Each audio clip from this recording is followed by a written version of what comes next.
Hello दोस्तों, आज का हमारा टॉपिक है द ग्रेट पिकार्ड्स थ्योरम और इसको एक दूसरे नाम से भी जाना जाता है द बिग पिकार्ड्स थ्योरम।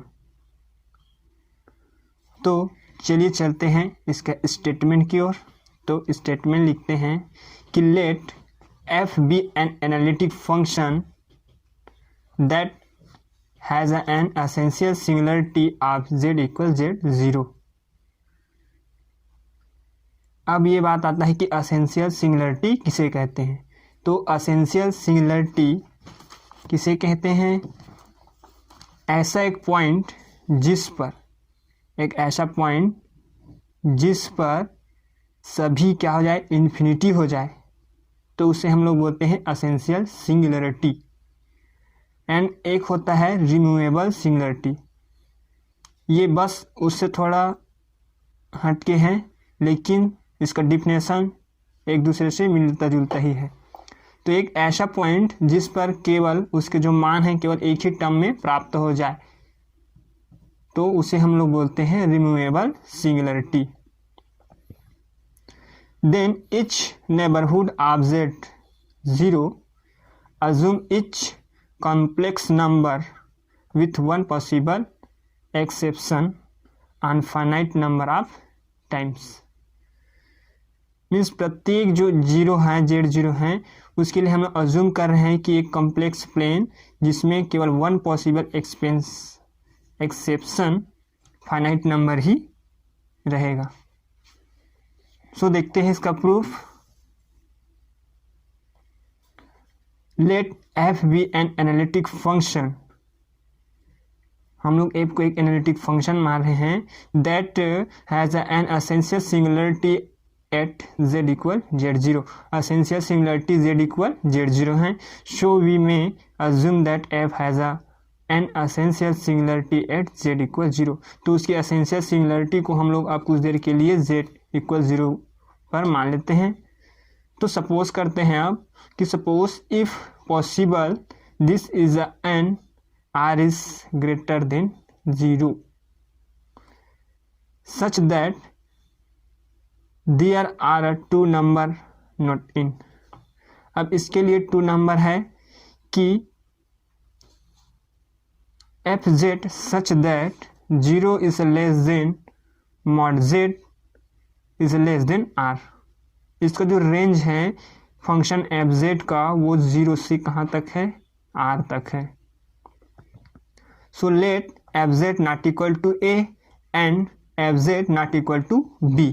तो इसका जो फंक्शन है वो एफ जेड का ए पर भी इक्वल नहीं है और बी के लिए भी इक्वल नहीं है। फॉर जेड जो एक सेट बी 0 आर पर बिलोंग करता है, जो जेड है वो इस पर बिलोंग करता है। तब हम इसके लिए एक फंक्शन डिफाइन करते हैं। वो फंक्शन है कि F Z equal F Z minus A upon B minus A. Then जो ये फंक्शन है वो 0 और 1 के वैल्यू को क्या करता है, ओमिट कर देता है, उससे छोड़ देता है। तो इसका जो वैल्यू हो जाएगा एफ जेड का वो भी क्या हो जाएगा कि 0 पर इक्वल नहीं होगा और 1 पर भी इक्वल नहीं होगा, क्योंकि इधर लिखा है कि F Z not equal to 0 and F Z not equal to 1, और वो भी किसके लिए, फॉर ऑल जेड के लिए। सो आगे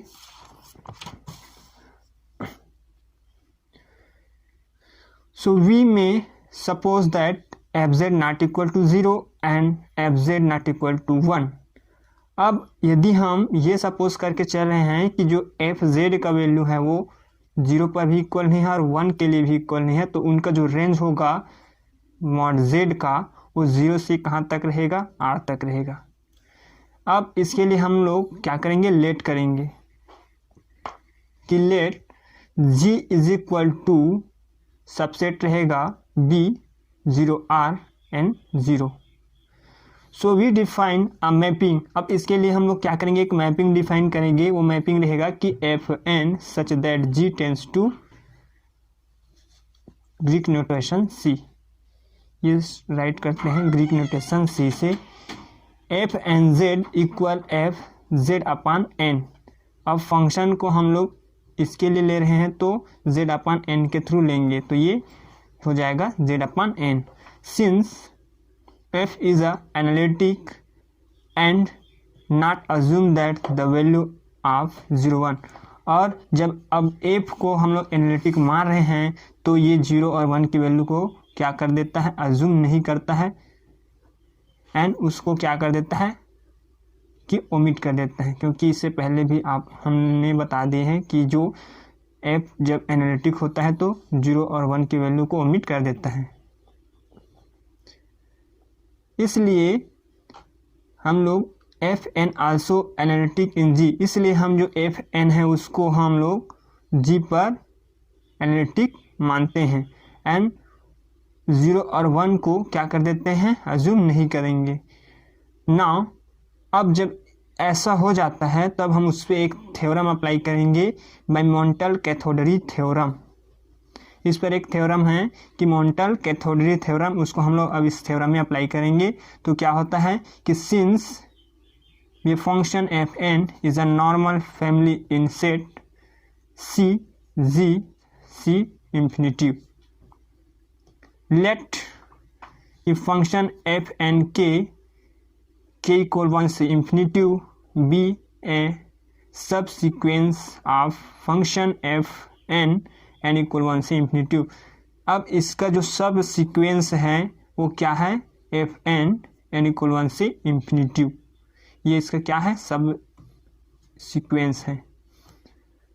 सच दैट एफ एन के tends to phi uniformly continuous, ये यूनिफॉर्मली कंटिन्यूअस है किसमें, एक सेट बी इक्वल 0 1/2 आर, इस पे क्या है, फाई यूनिफॉर्मली कंटिन्यूअस है।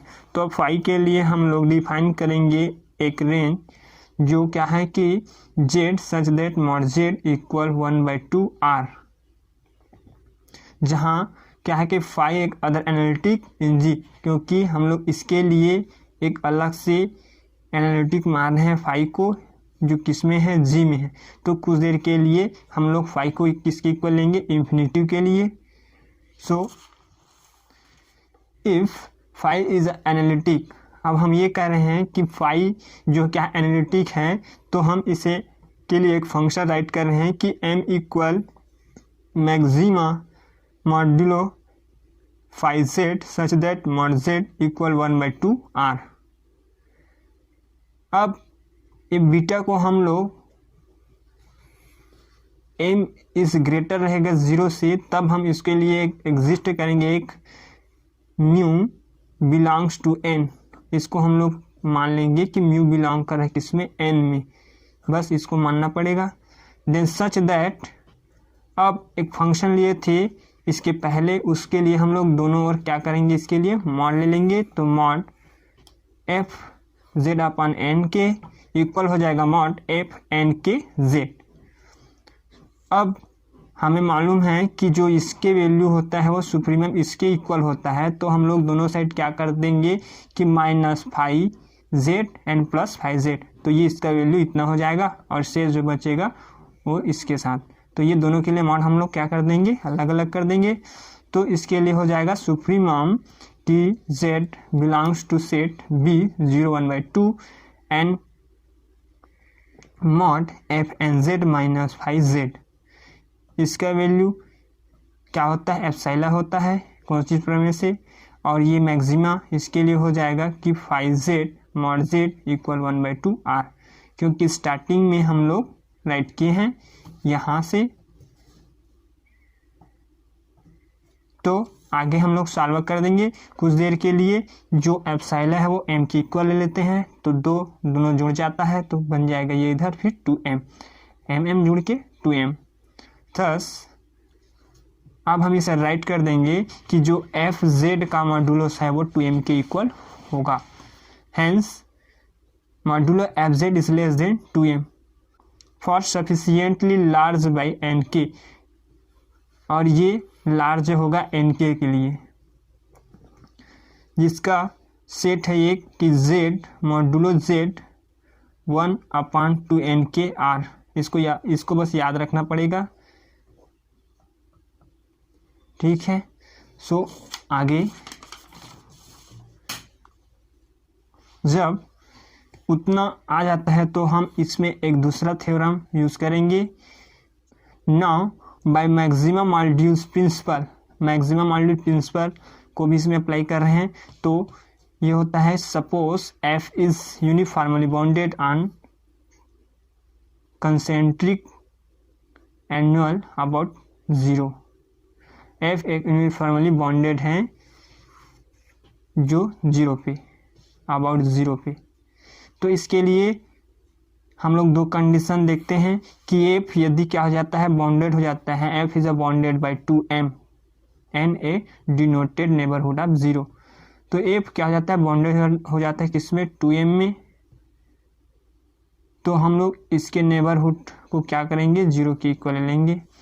एंड सेकेंड होता है कि z इक्वल 0, क्योंकि इसका नेबरहुड z क्या हो जाता है, 0। तो z equal to 0 we must be a removable singularity, क्योंकि इसके डिफिनेशन हमने पहले भी बता चुका है कि रिमूवेबल सिंगुलरिटी किसको बोलते हैं। Then therefore phi cannot be analytic. तो क्या होता है, तो हम लोग ये कहेंगे कि जो फाई है वो एनालिटिक नहीं होगा।